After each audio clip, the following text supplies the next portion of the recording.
Aids now easier and cheaper to get. This has been all over the news. I know a lot of you still have questions. As of Monday, Americans with mild to moderate hearing loss can buy hearing aids at a store or online with no prescription and no medical exam.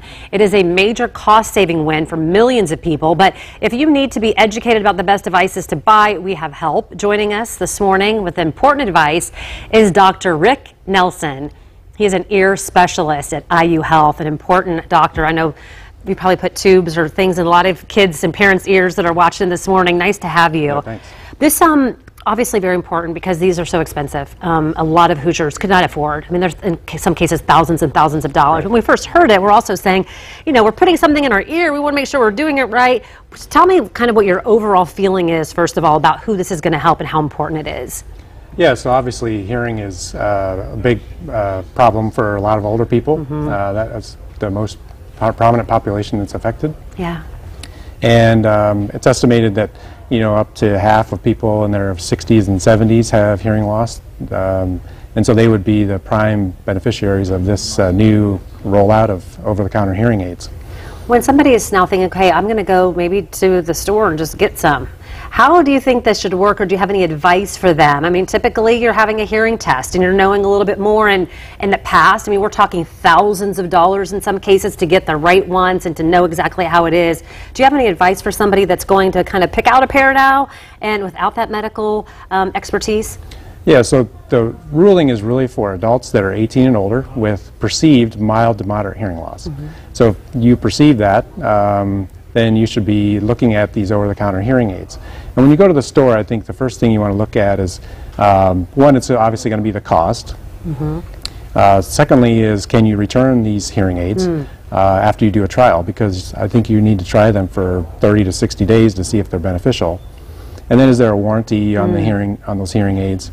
And then whether there's some way to help you program those hearing aids. So do you have ability to use a smartphone to program the hearing aids, or do you have some place in the big box store that's going to help you adjust the hearing aid? So those are the real questions that I think need to be answered, is how do you adjust the hearing aids to appropriately fit your type of hearing loss? I think we need to do a story. I need to go with somebody to a store, find out how they're picking them up and kind of help them and walk them through that. It sounds like also, still, you're going to be able to still go to a doctor, right? Yeah. If you want to make sure that you're doing it right, and I mean, we're still going to be able to get prescription hearing aids as well. Is that still an option? Definitely an option. I think the most important thing is, if you have something more severe than mild to moderate hearing loss, then particularly if you have trouble carrying on a conversation in quiet with someone, being not able to understand words, then that would be more severe hearing loss that you need to be checked out by a physician. Or if you have a medical problem like a unilateral hearing loss or a draining ear or something like that, this is not appropriate to just go get an over-the-counter hearing aid. You need to go to get that checked out first. Yeah, I think what we've this 15% of Americans have some trouble hearing, and the strongest predictor is age. Yes. And then anything else besides that? History of noise exposure is a key factor that's environmentally modifiable. Also genetic factors, so if your parents or your siblings have hearing loss, you're more likely to have hearing loss.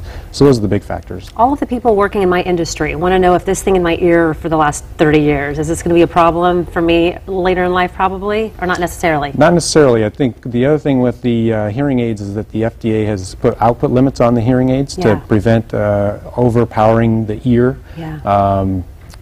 So that we don't get noise-induced hearing loss from using these over-the-counter. And then somebody in the studio wanted me to ask, too, with these hearing aids and all these different things, do we have to be concerned anything more with earwax or things that we need to be kind of watching over? Yeah, earwax is a variable thing between people. Some people are more prone to it. As you put things in the ear canal, that can create a problem that builds up wax, and so that you need to see a professional. See the doctor. See the professional if you can. To learn more about this hearing loss and treatment from IU Health, they're great doctors there. Go to fox59.com/links.